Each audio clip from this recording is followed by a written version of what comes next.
Michael? Pasensya ka na ha. Naiwan ko kasi yung cellphone ko dito sa kwarto kaya natawagan ka ni Georgie. Kamusta na si Georgie?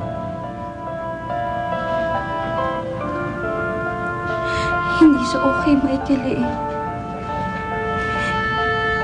Malalang-malala na yung sakit niya. Binigyan na siya ng kanin ng doktor. Baka raw hindi na siya magtagal.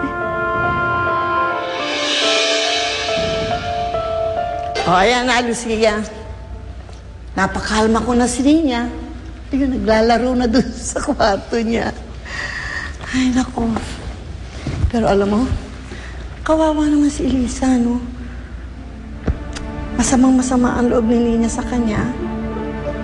Mabuti na lang kamo at naisipan niya na pagbigyan naman si Michael. Ako, Nanay Chabin. Dapat nga hindi niya ginawa yun eh. Kung ako si Elisa, hinayaan ko siya maglupasay dyan sa labas dahil kasalanan naman niya. Pwede ba? Lahat naman ng tao nagkakasala, ano? Kaya kailangan may puwang din tayo para magpatawad. Ano ka? Pwes, isa ho siya sa mga taong hindi dapat pinapatawad. Ewan ko. Basta alam ko mabait si Michael. Nay Chabin, kung mabait po si Michael, dapat hindi niya ginawa yun in the first place. Ay, naku. Oh, Elisa! Ano nangyari?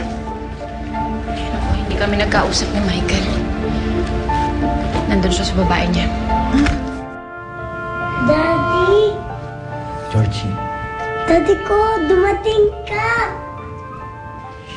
Sabi ko na nga ba dadating ka? Siyempre naman. Nandito na ako, Georgie. Darating ako. At andito lang ako palagi para sa'yo. I love you, Daddy. I love you too, Georgie.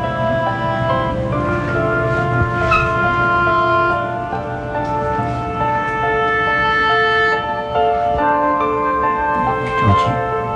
Michael?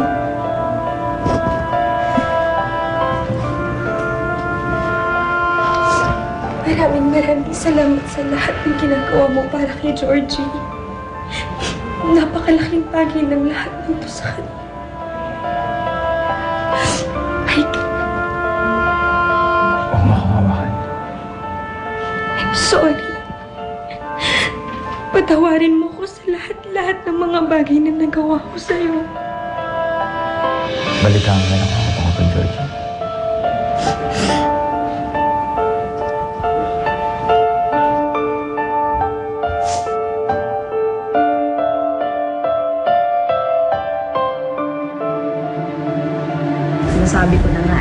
Sinasabi ko na kasi sa'yo, dapat hindi ka na nagpunta doon para kausapin yung lalaki yung kapal ng mukha niya. Alam mo, Lola, nagpunta ho ako doon para pakinggan yung paliwanag niya. Para pakinggan kung ano man mga sasabihin niya.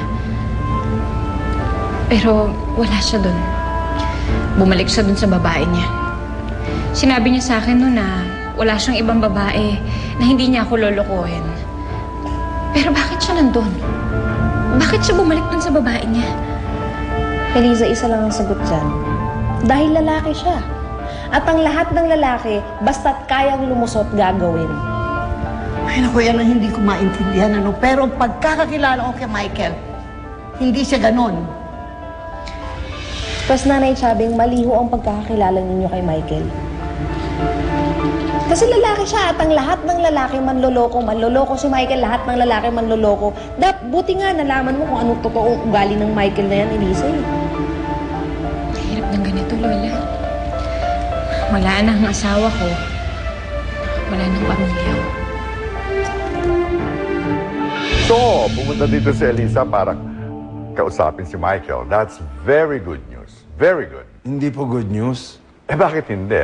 Pumunta nga si Elisa dito para makausap si Michael. Yun nga po ang bad news. Umalis po si Michael. Saan siya pumunta? Umalis po. Saan nga? Doon po. Anong doon? Ay, kina Giselle po at saka Georgie. Ako yung batang yan, pumunta na naman doon. Eh, ano pong gusto niyo sabihin ko? Talaga pong umalis si Michael. Yun po sinabi ko kay Elisa. Anong sabi niyo, Manager? Anong sinabi ni Ano po, Elisa? Michael? Nung umalis ka, nagkataong dumating si Elisa.